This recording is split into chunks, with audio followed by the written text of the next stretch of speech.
TV laatake golle moƴƴuɗe jogiten Fulɓe TV télévision nga gondeten golle Fulɓe TV laatake golle moƴƴuɗe jogiten Fulɓe TV télévision nga gondeten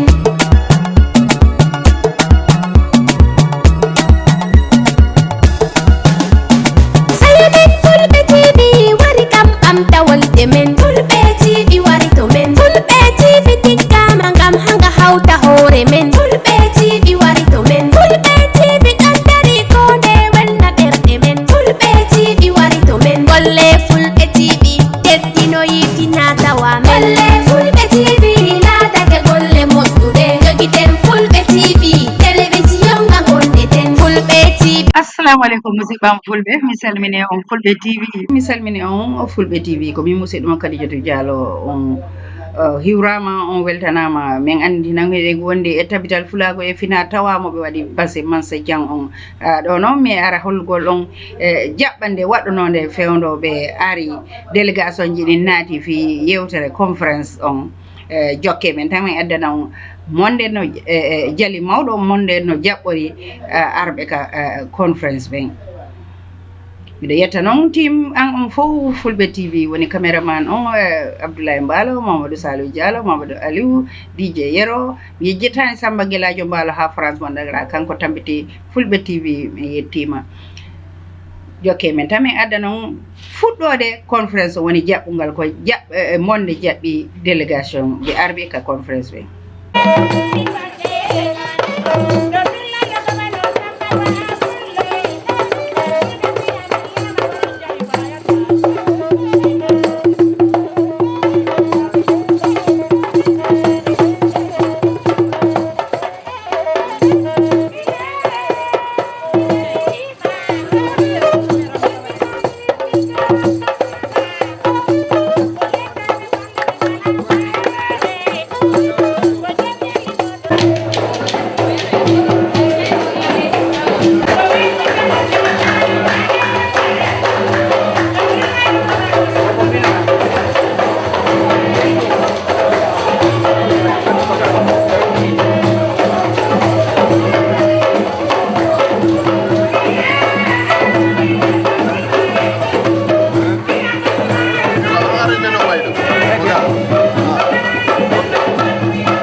jangɗo hannde ko tabital pulago nodduno alhamdulillah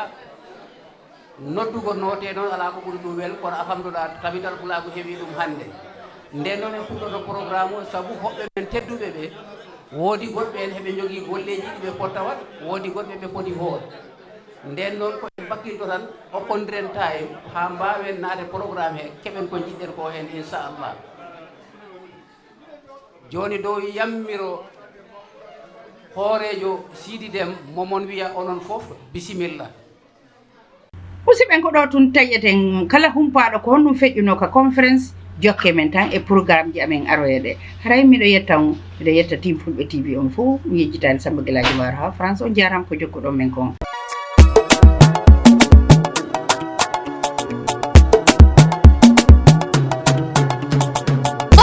Fulɓe TV laatake golle moƴƴuɗe jogiten Fulɓe TV télévision nga gondeten golle Fulɓe TV laatake golle moƴƴuɗe jogiten Fulɓe TV télévision nga gondeten